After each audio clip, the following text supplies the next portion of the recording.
देखंतु इतिहास कि भूगोल उपर जार धारणा नहीं से भली व्यक्ति ही ए प्रकार प्रश्न बा ये भाव मंतव्य दब कहबार अर्थ है इंडस वैली सिविलाइजेशन जो अच्छी आरंभ पृथ्वीर सर्व प्रथम जदि संस्कृति संपन्न एवं गोटे गुरुत्वपूर्ण जदि सनातन धर्म रही ये ब्राह्मण समाज ही आशीर्वाद देवा लोक से कौनटा अड़ुआ कले कि बुझा पड़ूनी आपण इंग्लैंड रु कौन गोटे सभ्यता शिखुंट भारतीय मैंने शिखबू आम कहीं शिखू आम आम देश को से शासन करते 200 वर्ष बोली आम कौन तांको कथा मानिया को बाध्य ब्राह्मण मैंने मानवे तांके किए मानुंट मानुंट बोली जो मैंने मंतव्य देले आम मानिया को बाध्य अन्य माने मानिया को बाध्य कहीं मानमु आम जदिव से माने असुविधा होची बा सुरक्षित नुहंती बोली कहउचंदी संविधान को बदल कर तांको नारे कर दउ नांती ए देशटा तांको नारे ही जाओ ब्राह्मण माने पळेबे अन्य कुआडे तांको पाखरे क्षमता अछि परा करि पारंतु ए अपसंस्कृति की आम केबे पसंद करिबुनी आम संस्कृति हिंदू संस्कृति बा हिंदुस्तान बा भारतीय संस्कृति के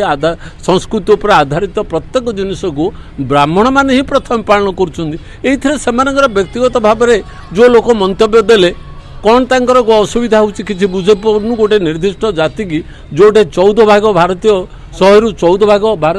भारतीय ब्राह्मण लोक से पाखरे कौन मुंडर किसी बुद्धि ना विवेक ना एमती से विदेश ही गले कहीं नुआरे आम शुणुचु ये कथा जार इतिहास संबंध कि भूगोल भौगोलिक संबंध में किसी धारणा नहीं एवं जानी शुणी गोटे अपदस्थ करने गोटे जाति की एवं सरकार जाति भित्तिक गणना कहीं कहीं करेंगे आमको आग तोड़ी दिंतु हेले ए देश तोड़ी दिंतु जदि आंकर क्षमता अच्छी आम आम जो आसीचु आमको ये बाहर करदे गलापर तापर जाति गणना करूँ किभली भाव में मूल अधिवासी से मैंने कौटू आसी कि ना ना ये एजेन्सी ये जाति आरंभ होती ना आउ कौड़ आमर तो देश कथा जदि कहबा बोल तो सारा भारत अखंड भारत अच्छी अखंड भारतर कौटर मूल अधिवासी से मैंने यहीटा भी जानवा दरकार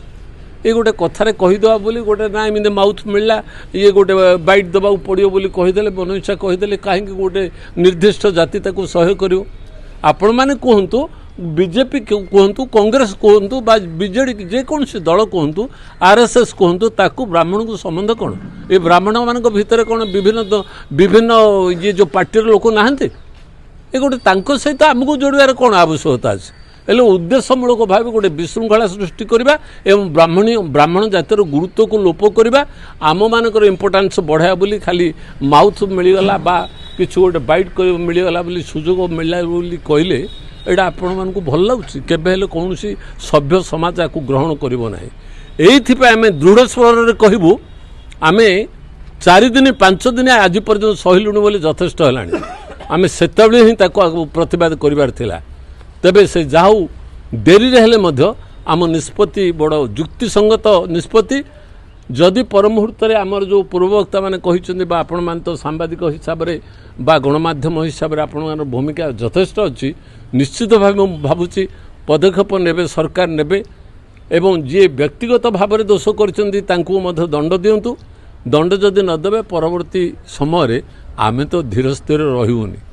कहीं एत बड़ गोटे भारतर 14% व्यक्ति गोटे निर्दिष्ट जाति उपर आक्षेपटा कहले आमर परमुहूर्त आमको ये रखेदेवेनि ये लगुच ये संख्या न्यून लोक अच्छु आम ए अंचल निर्दिष्ट भाव आमर सुरक्षा प्रति विपद अच्छी तेणु निश्चित भाव प्रतिवाद करने को बाध्य हेलु एवं आम आतंकवाद ना है क्या शांतिकामी ब्राह्मण कार क्षति चाहेनि सब आशीर्वाद देवा लोक अभिशाप क्या दब ना कार क्षति कर को ब्राह्मण के भावी खंडा धरचे ना ब्राह्मण कौन असुविधा कर प्रत्येक कार्य निर्दिष्ट भाव गोटे आमर गोटे एत बड़ फेस्टिवल चलती गोटे 8-9 दिन व्यापी फेस्टिवल चलती जो कार फेस्टिवल बा रथयात्रा कहते आर भितर यही करवा हाँ सभा समिति किए करूँ गोटे निर्दिष्ट भाव आक्षेप करवा एवं तांकर व्यक्तित्व बा जाति उपर गोटे कुठारघात कला भली मंतव्य दबा मोटे समीचीन नई शांत रहतु एवं परवर्ती समय आमे जदि यार कार्यानुष्ठान न होची आगुठू कहीचु निश्चित भाव आमे आंदोलनात्मक न्याय आंदोलनात्मक व्यवस्था करूँ।